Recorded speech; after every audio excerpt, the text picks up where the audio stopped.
तो hello friends, कैसे हैं आप लोग। आज की इस वीडियो से हम लोग कंटिन्यू करेंगे perimeter area and volume chapter practice series में लेक्चर नंबर 3। चलिए स्टार्ट करते हैं। देखिए, फर्स्ट क्वेश्चन जो हमने होमवर्क में दिया था, ये दो क्वेश्चन हमने लास्ट लेक्चर में होमवर्क में दिया था, तो आज हम इसे सॉल्व करते हैं। The number of 15 centimetre square tiles required to lay a floor of size 3.6 metre into 4.5 metre is 2004 का पूछा गया क्वेश्चन है। बहुत सिंपल क्वेश्चन है। देखिए हम करते हैं कैसे करेंगे। The number of 15 centimetre square tiles, हमें स्क्वायर टाइल्स की हमें टाइल्स निकालनी है। द नंबर ऑफ टाइल्स निकालनी है हमें, मतलब हमें ये बताना है कि कितनी टाइल्स लगेंगी। क्या बताना है हमें, कितनी टाइल्स लगेंगी। मतलब जो आंसर होगा वो ऐसा कुछ हो सकता है, 10 टाइल्स लगेगी मान लीजिए, या फिर 100 टाइल्स, 50 टाइल्स, ऐसा कुछ टाइल्स में आंसर आएगा। क्लियर है, ये चीज़ तो समझ में आ गई। हमें नंबर ऑफ टाइल्स निकालनी, कितनी टाइल्स लगेंगी वो हमें निकालना है। चलिए, और वो जो फ्लोर है उसके डायमेंशंस दिए गए हैं आपको, मतलब जो फ्लोर है उसकी लेंथ ये रही और उसकी ब्रेड्थ ये रही। हम सबसे पहले फ्लोर बना लेते हैं। देखिए, हम मान लेते हैं कि वो जो फ्लोर था वो कुछ ऐसा था, ये रही। इसकी लेंथ कितनी है, ये 3.6 मीटर है, और ब्रेड्थ कितनी है, 4.5 मीटर है। ये फ्लोर बना लिया हमने, ये 3.6 मीटर, ये 4.5 मीटर। इसके अंदर हमें टाइल्स लगानी है। क्या लगानी है, टाइल्स लगानी है। हमने इसके अंदर मान लीजिए एक टाइल्स हमने यहाँ पर लगा दी, तो ये जो टाइल्स हमने लगाई छोटी सी, ये 15 सेंटीमीटर की है। ये 15 सेंटीमीटर की भी स्क्वायर टाइल्स है। ये टाइल्स को हम यहाँ पे बना देते हैं। 15 सेंटीमीटर की ये स्क्वायर टाइल्स है, ये स्क्वायर टाइल्स है ना, ये स्क्वायर टाइल्स है। तो हमें ये बताना है कि कितनी टाइल्स लगेंगी। हमें क्या बताना है, कितनी टाइल्स लगेंगी। देखिए, तो इसे करने का सबसे पहला जो एक आसान तरीका है ना, वो हम आपको बताते हैं। लेकिन देखिए, ये जो है ये मीटर मीटर में है, लेकिन ये सेंटीमीटर में है, तो कुछ लोचा हो सकता है। हमने आपको हमेशा सिखाया है कि मीटर सेंटीमीटर में हो तो या तो दोनों को सेंटीमीटर में कीजिए या फिर दोनों को मीटर में कीजिए। तो चलिए हम एक काम करते हैं, हम इन दोनों को सेंटीमीटर में कन्वर्ट कर लेते हैं। किस में कन्वर्ट कर लेते हैं, सेंटीमीटर में। चलिए, 3.6 मीटर कितना सेंटीमीटर होता है, 3.6 मीटर। 1 मीटर कितना सेंटीमीटर होता है, 100 सेंटीमीटर। तो 3.6 मीटर कितना सेंटीमीटर होगा, इसको हम इससे मल्टीप्लाई कर देंगे। तो 3.6 को 100 से मल्टीप्लाई, इसका मतलब 36/10 आ जाएगा इधर। इसको 100 से मल्टीप्लाई, 0 से 0 कट गया, तो कितना आंसर आया, 360 सेंटीमीटर।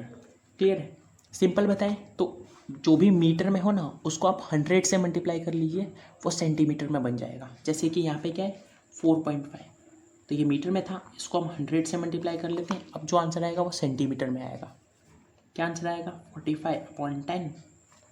4.5 को हमने क्या लिखा, 45/10 लिखा। पॉइंट के बाद एक नंबर था तो नीचे एक 0, 1 तो एक्स्ट्रा आता है। 0 से 0 कट हो गया, 45 को 10 से मल्टीप्लाई, 450 सेंटीमीटर। तो ये हो गया, ये कितना है, ये 360 सेंटीमीटर है, और ये कितना है, ये 450 सेंटीमीटर है ना। तो देखिए हम इसको बनाते हैं बहुत अच्छे से और फिर समझाते हैं आपको। ये फ्लोर है, ये 360 सेंटीमीटर है, ये 450 सेंटीमीटर है, और एक जो टाइल्स लग रही है ना, एक जो स्क्वायर टाइल्स लग रही है वो 15 सेंटीमीटर की है ना। तो अगर हम ये पूछे कि एक टाइल्स कितना एरिया लेगी, ये टोटल का एक टाइल कितना एरिया लेगी, हम एक टाइल का एरिया निकाल लेते हैं, है ना। तो जो टाइल है वो किस शेप में, स्क्वायर की शेप में। तो अगर हमको उस टाइल्स का एरिया निकालना होगा, वो टाइल्स कैसी है, वो टाइल्स तो ऐसी है, हमने उसको बड़ा करके बनाया तो ऐसी है। ये 15 सेंटीमीटर, ये भी 15, ये भी 15 और ये भी 15। क्यों, क्योंकि वो तो स्क्वायर टाइल्स थी, वो तो स्क्वायर टाइल्स थी। तो स्क्वायर का कितना आंसर आ जाएगा, 15 इंटू 15, 225 सेंटीमीटर स्क्वायर। इसका एरिया तो आप लोग निकाल लेंगे, इसको इससे मल्टीप्लाई करके 225 सेंटीमीटर स्क्वायर। ये चीज़ समझ में आई। हमने अब तक कुछ नहीं किया, हमने अब तक बस ये ड्राइंग बनाया। इसमें हमने एक जो स्क्वायर है ना, एक जो टाइल है, उसका हमने एरिया निकाल लिया। अब क्या करेंगे हम ये देखेंगे टोटल का एरिया कितना है। ये जो टोटल फ्लोर दिया है ना, ये टोटल का अब हम एरिया निकाल लेते हैं। तो ये जो फ्लोर है ये किसकी शेप में है, रेक्टेंगल की शेप में। हमें इस रेक्टेंगल का एरिया निकालना है, तो क्या करेंगे हम, सिंपली इसको इससे मल्टीप्लाई कर लेंगे। यही होता है ना, रेक्टेंगल का फॉर्मूला क्या होता है, एरिया निकालने का, रेक्टेंगल का फॉर्मूला होता है एल इंटू बी, एरिया निकालने के लिए लेंथ को ब्रेड से मल्टीप्लाई, तो 360 को 450 से मल्टीप्लाई। चलिए करते हैं, देखते हैं 36 को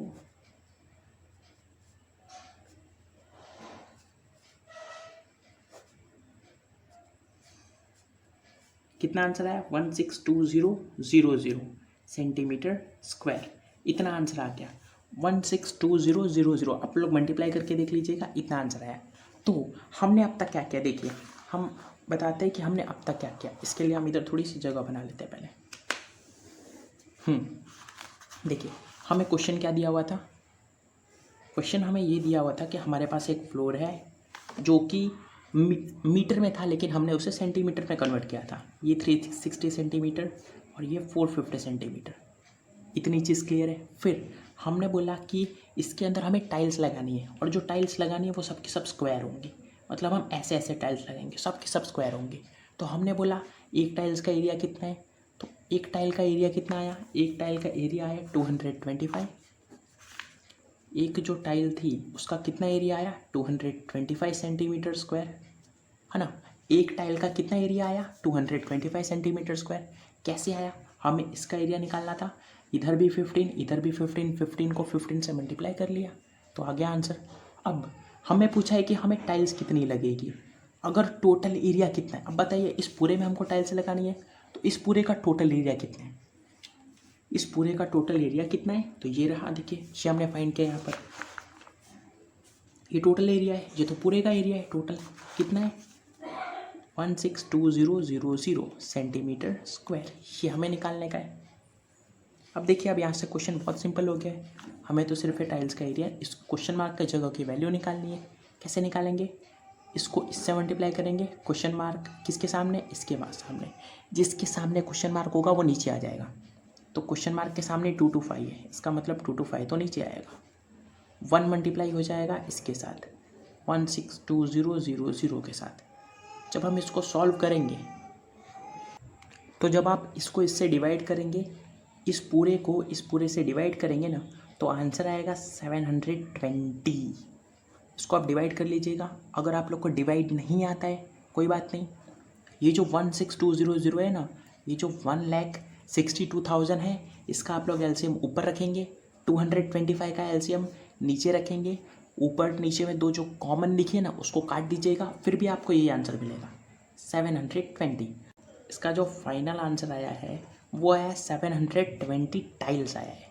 क्या है 720 टाइल्स, मतलब हमको इस एरिया में टाइल्स लगानी होंगी ना, तो टोटल 720 टाइल्स जाएंगी इस पूरे एरिया में लगाने के लिए। क्लियर है, चलिए सेकंड क्वेश्चन करते हैं। If area of a square is equal to the area of rectangle then which relation is true. क्या बोला गया है, second number, if area of square, अगर स्क्वायर का एरिया रेक्टेंगल के एरिया के बराबर हो जाए, स्क्वायर अगर रेक्टेंगल के बराबर हो जाए उसका एरिया, तो हमको पूछा गया है कि इसमें से कौन सा रिलेशन ट्रू है। क्या लेंथ ब्रेड्थ से बड़ा होगा, लेंथ ब्रेड्थ से छोटा होगा, लेंथ ब्रेड्थ के बराबर होगा, या फिर इनमें से कोई नहीं। चलिए हम करके देखते देखिए क्या बोला गया है कि एरिया ऑफ स्क्वायर अगर बराबर हो जाए किसके, एरिया ऑफ रेक्टेंगल के,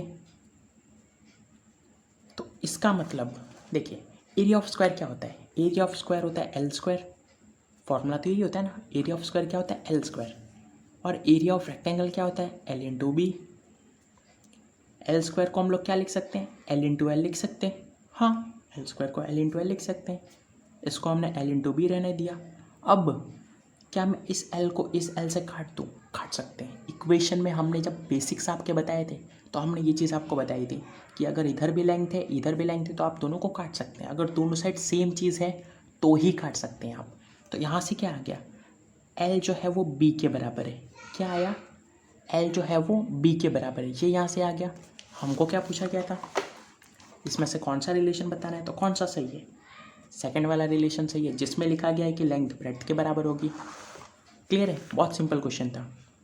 इसे आप ऐसे भी समझ सकते हैं, हमने लेंथ को लेंथ से क्यों काटा, मान लीजिए कि ये दो जन हैं और दोनों की हाइट बराबर है ना, ये दोनों की हाइट बराबर है।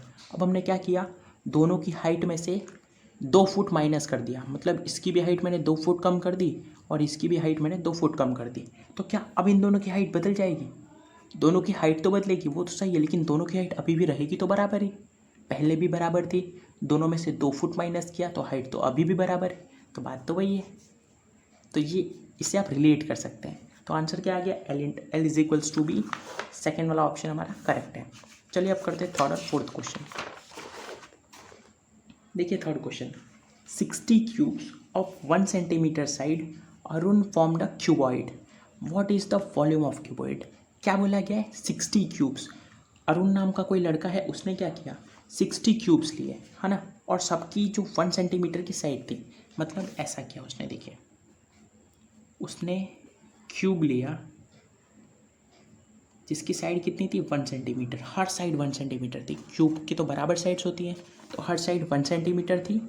ऐसे उसने एक नहीं, ऐसे उसने कितने क्यूब्स लिए? 60 क्यूब्स लिए, और उसने सबको जोड़ दिया, मतलब ऐसा, ये एक क्यूब है, एक क्यूब यहाँ पर ऐसे, फिर इसी के बाजू में दूसरा क्यूब उसने लगा दिया ऐसे, फिर तीसरा क्यूब, चौथा क्यूब, ऐसे करते करते टोटल उसने कितने क्यूब्स रखे? 60 क्यूब्स रखे। तो हमको बताना है कि वो जो अब क्यूबॉइड बना है, इतने सारे क्यूब्स से मिलके अब तो क्यूबॉइड बनेगा, अब तो क्यूबॉइड ही बनेगा, ये तो सिंपल सी बात है। हाँ, तो ये जो क्यूबॉइड बना है, ये क्यूबॉइड का हमको वॉल्यूम फाइंड करना है। ये जो टोटल, ये जो 60 बनेंगे ना, तो बहुत बड़ा सा लंबा सा बनेगा ऐसा, तो हमको उसका एरिया फाइंड करने का है, वॉल्यूम फाइंड करना है, एरिया नहीं वॉल्यूम। हमें उसका क्या फाइंड करना है? वॉल्यूम फाइंड करना है। तो कैसे करेंगे? देखिए हम एक काम करते हैं, हमें वॉल्यूम तो फाइंड करना है, लेकिन हमें तो क्यूबॉइड का वॉल्यूम फाइंड करना है। वॉल्यूम ऑफ अ क्यूबॉइड का फॉर्मूला क्या होता है? हमने आपको बताया था, LBH। क्या फॉर्मूला होता है? LBH, जहाँ पे L, B और H तीनों मल्टीप्लाई में होते हैं। किस में होते हैं? मल्टीप्लाई में। L into B into H. L क्या होती है? लेंथ होती है। क्या होती है? लेंथ होती है। तो अगर हम यहाँ पर पूछे कि ये जो बनेगा बड़ा सा, ये जो लंबा सा अभी क्यूबॉइड बनेगा, इसकी लेंथ क्या होगी? इसकी लेंथ मतलब ये जो लंबाई है ना, ये क्या होगी? तो इसकी 1 सेंटीमीटर थी, इसकी भी 1 सेंटीमीटर थी, है ना, मतलब इसकी 1 सेंटीमीटर, इसकी ये 1 सेंटीमीटर थी ना। वैसे हम दूसरे वाले की रखेंगे तो वो भी 1 सेंटीमीटर का होगा, तीसरे वाले का रखेंगे तो वो भी 1 सेंटीमीटर का, चौथा वाला भी 1 सेंटीमीटर का, ऐसे करके हमने कितने रखे हैं? टोटल 60 रखे हैं। तो इसका मतलब ये टोटल 60 सेंटीमीटर हो जाएगा। अगर हमें टोटल प्लस करें, टोटल, तो टोटल कितने हैं? टोटल तो 60 है। अब एक का अगर 1 सेंटीमीटर है तो 60 क्यूब्स रखें, ऐसे देख लीजिए। अगर एक क्यूब का 1 सेंटीमीटर लेंथ है तो 60 क्यूब्स का कितने सेंटीमीटर लेंथ होगी? तो 60 सेंटीमीटर आ जाएगा। देखिए एक क्यूब का अगर 1 सेंटीमीटर की लेंथ है ना, तो 60 क्यूब का कितनी लेंथ हो जाएगी? इसे जब आप सॉल्व करेंगे तो 60 को 1 नीचे आ जाएगा, 60 इंटू 1 कितना आंसर है? 60 आ गया। तो यही तो हम बोल रहे हैं कि लेंथ कितनी हो जाएगी? 60 हो जाएगी। ब्रेड्थ कितनी हो जाएगी? ब्रेड्थ, क्या इसकी चौड़ाई में कोई फ़र्क पड़ेगा? चौड़ाई क्या होती है? ये तो इतनी ही रहने वाली है। आप कितने भी रख ले हुए लाइन से, आप कितने भी क्यूब्स को लाइन से रख ले हुए, लेकिन वो चौड़ाई उसकी कम थोड़ी हो जाएगी, उसकी तो लंबाई बढ़ेगी। आप देखिए, आपने एक क्यूब यहाँ पे रखा है ना, अब आपने दूसरे क्यूब को यहाँ पे रख दिया ऐसे चिपका के, तो चिपकाने से क्या हुआ कि ये जो लेंथ है ना इसकी, ये बढ़ गई, लेकिन ये चौड़ाई इसकी बड़ी थोड़ी है, ये तो अभी भी इतना ही था। अब ऐसा तो हुआ नहीं कि आपने क्यूब को यहाँ पे रखा तो ये ऐसे बड़ा सा हो गया, ये तो बड़ा होने वाला नहीं है, ये तो हमेशा इतना ही रहेगा, ये तो और बड़ा होगा नहीं कभी ऐसे करके। तो वही चीज़ है, ब्रेड्थ तो इसकी बढ़ेगी नहीं। तो ब्रेड्थ इसकी क्या थी? इसकी ब्रेड्थ तो 1 सेंटीमीटर थी, क्योंकि ये तो क्यूब था, तो ब्रेड्थ 1 आ जाएगी। अगर हम हाइट की बात करते हैं तो हमने एक क्यूब यहाँ पे रखा, दूसरे क्यूब को यहाँ पे रखा, तीसरे क्यूब को यहाँ पे, चौथे क्यूब को यहाँ पे, तो क्या ये ऊंचा हो जाएगा अपने आप? अपने आप ऊंचा तो होने वाला नहीं है। हम एक के ऊपर एक रखेंगे तो ऊंचा होगा, लेकिन हमने एक के ऊपर नहीं, बाजू के बाजू में रखा है, मतलब यहाँ पे फिर यहाँ पे फिर यहाँ पे, तो हाइट भी नहीं बदलेगी। तो पहले वाले की हाइट कितनी थी? 1 सेंटीमीटर, तो ये भी हो जाएगा 1 सेंटीमीटर। आंसर कितना आ गया? 60 इंटू 1 इंटू 1, 60। लेकिन क्योंकि यहाँ पर सेंटीमीटर था तो सेंटीमीटर आएगा, पर सेंटीमीटर के साथ क्यूब आएगा। क्यों क्यूब आएगा? क्योंकि ये वॉल्यूम था, वॉल्यूम में हमेशा क्यूब आता है। तो वॉल्यूम क्या आ गया इसका? तो इसका वॉल्यूम आ गया 60 सेंटीमीटर क्यूब। चलिए अब करते हैं fourth question. Fourth number, what would be the diagonal of a square whose area is 25 centimetre square. तो हमें ये बताने का है कि डायगोनल क्या होगा। मतलब कोई स्क्वायर है, हमारे पास एक स्क्वायर है, अब मान लीजिए वो स्क्वायर ऐसा है, तो हमें इसका डायगोनल बताना है। मतलब हमें ये बताना है, ये या तो ये बताइए या फिर ये बताइए, बात एक ही है। तो हमने बना लिया, देखिए हम इसे बताएंगे। चलिए दोनों में से कोई भी बताइए, दोनों बराबर ही होंगे। तो हमें ये बताने का है what would be the diagonal of a square whose area is 25 centimetre square. मतलब इसका एरिया, ये जो है इसका एरिया हमको कितना गिवन है, इसका एरिया 25 सेंटीमीटर स्क्वायर है ना। अब इसका जो एरिया है वो होता क्या है, तो एरिया होता है एल स्क्वायर। एरिया तो एल स्क्वायर होता है, इसका मतलब ये 25 है। अब आपको ये चीज़ हो सकता है ना पता हो, हम बता देते हैं। देखिए अगर कभी भी इस साइड स्क्वायर हो ना, इस साइड अगर कभी भी स्क्वायर हो, तो जब वो दूसरी साइड जाएगा तो वो स्क्वायर रूट बन जाएगा। क्या बन जाएगा, स्क्वायर रूट बन जाएगा। देखिए ये एल स्क्वायर है, पर हमें तो एल की वैल्यू चाहिए, हमें तो लेंथ चाहिए। अगर हमको इसका डायगोनल बताना है, इसको हमको अगर डायगोनल बताना है तो हमें ये पता होना चाहिए और ये भी पता होना चाहिए। अगर हमें ये दो चीज़ें पता हो गई ना, तो पाइथागोरस से हम ये बता सकते हैं। तो हम निकाल क्या रहे हैं, हम ये निकाल रहे हैं ये क्या होगा और ये क्या होगा। हमें ये पता चल जाएगा तो फिर तो डायगोनल निकालना बहुत सिंपल हो जाएगा। अब डायगोनल मतलब हम ये निकाल रहे हैं ना, हाँ। तो एल स्क्वायर 25 है, एल का मतलब इसका जो स्क्वायर है वो 25 है। अब हमें एल तो पता नहीं, हमें तो एल स्क्वायर 25 पता है। तो हमें अगर एल चाहिए, ये स्क्वायर है, जब इस साइड आएगा तो स्क्वायर रूट बन जाएगा। 25 का स्क्वायर रूट क्या होता है, एल स्क्वायर 25 है, तो एल कितना हो जाएगा, 25 के ऊपर स्क्वायर रूट लगा दीजिए। मान लीजिए अगर ऐसा होता, x square is equals to 100 होता, है ना, x square is equals to 100 होता, तो एक्स क्या हो जाता, 100 ऐसा का ऐसा। ये जो स्क्वायर जब इस साइड आएगा ना तो स्क्वायर रूट बन जाएगा ऐसा। और स्क्वायर रूट के आगे प्लस माइनस भी आता है, लेकिन वो अभी आपके काम का नहीं है, वो तो आगे पढ़ेंगे आप लोग। तो इतनी चीज़ समझ में आ गई। एक्स स्क्वायर 100 था, एक्स को हमने ऐसा का ऐसा लिखा, 100 को ऐसा का ऐसा। स्क्वायर जब दूसरी साइड जाएगा तो रूट बन जाएगा, रूट बन जाएगा स्क्वायर रूट। एक और देखिए, अगर एक्स का स्क्वायर मान लीजिए 49 है ना, तो एक्स ऐसा का ऐसा, 49 भी ऐसा का ऐसा। स्क्वायर जब इस साइड आएगा तो स्क्वायर रूट बन जाएगा।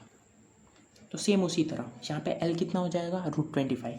तो √25 क्या होता है, 5। ये तो आप लोग को पता होगा, अगर नहीं पता है तो स्क्वायर रूट निकाल लीजिए, सिंपल है। कैसे निकालते हैं, देखिए 25 का जब हम एलसीएम लेंगे तो क्या आएगा, 5 × 5।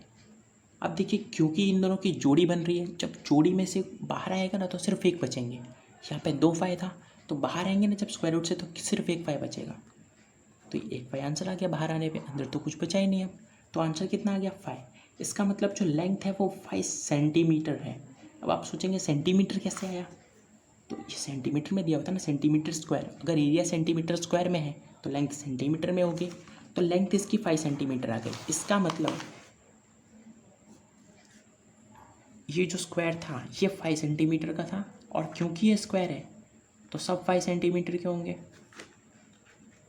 और हमें ये निकालने का है। और ये 90 डिग्री होता है, ये भी आप लोग को हमने बताया था बेसिक्स में इसके, इस चैप्टर के। हाँ, तो ये 5 सेंटीमीटर में आप देखें, हम इतनी चीज़ को अलग कर देते हैं। ये जो इतना है ना, इतना, इसको हम अलग लिखते हैं। देखिए ये 5 सेंटीमीटर है, ये भी 5 सेंटीमीटर है, ये 90 डिग्री है। पाइथागोरस थ्योरम हमसे क्या बोलता है कि ये जो बड़ी वाली साइड है ना, इसका स्क्वायर, हम बड़ी वाली साइड को x बोल देते हैं। तो बड़ी वाली साइड का जो स्क्वायर होता है ना, वो हमेशा दोनों छोटी वाली साइड के स्क्वायर के प्लस में होता है। मतलब बड़ी वाली साइड का स्क्वायर इज इक्वल्स टू ये वाली साइड का स्क्वायर, मतलब 5 का स्क्वायर प्लस ये वाली साइड का स्क्वायर, तो फिर 5 का स्क्वायर। तो x का स्क्वायर कितना आ गया, 5 का स्क्वायर कितना होता है, 25 प्लस 5 का स्क्वायर 25। 5 का स्क्वायर कैसे किया, 5 का स्क्वायर मतलब 5 को 2 बार लिखिए, 5 को 2 बार लिखिए, और भी मल्टीप्लाई में, तो कितना आंसर है 25। तो 5 का स्क्वायर 25, 5 का स्क्वायर 25, एक्स स्क्वायर कितना आ गया, 25 + 25 50। तो x कितना आ गया, x आ गया, जैसा कि हमने आपको बताया कि स्क्वायर है इस साइड, उस साइड जाके रूट बन जाएगा। तो x कितना आ गया, √50। कितना आ गया, √50। ये इसका आंसर होगा। क्लियर है। अच्छा, तो इसका आंसर √50 आ गया। अगर आपके बुक में ये ऑप्शन ना हो ना तो एक इसका आंसर ये भी आ सकता है। देखिए x क्या होता है, √50 है।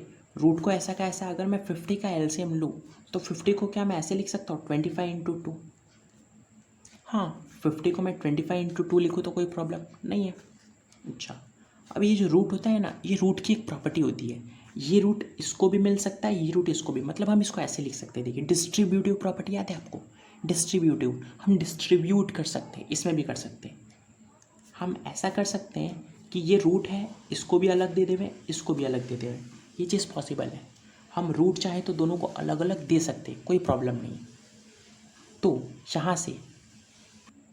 यहाँ से √25 कितना होता है, √25 5 होता है, ये हमने बताया था। यहाँ पे देखिए √25 5 होता है। हाँ तो √25 की जगह पे 5 लिख दिया, मल्टीप्लाई, फिर क्या करने का, √25 मल्टीप्लाई ये √2 ऐसा का ऐसा, तो x की वैल्यू कितनी आ गई 5√2।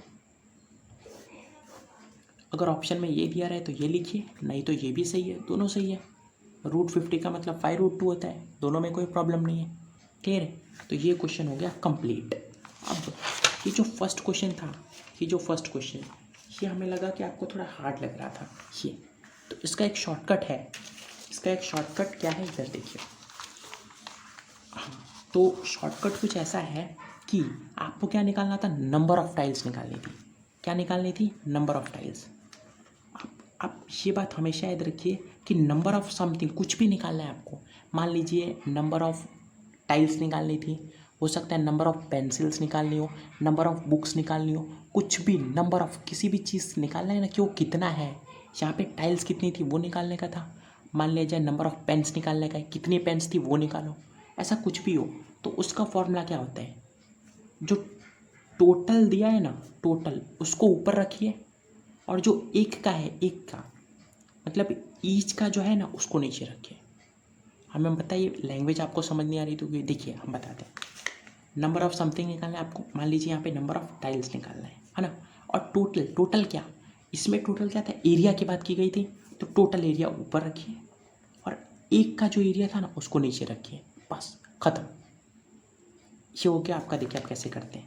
टोटल एरिया कितना था, तो टोटल एरिया इसका हमने निकाला था, इसको इससे मल्टीप्लाई करके, लेकिन क्योंकि ये मीटर में था तो हमने सेंटीमीटर में करके क्या आंसर आया था, ये 162000 ये आया था। टोटल मीटर से सेंटीमीटर में बदला था हमने, ये आ गया। और ईच का, एक का एरिया कितना था 225, इसको आप डिवाइड करते ना तो फिर भी वही आंसर आता 725 टाइल्स।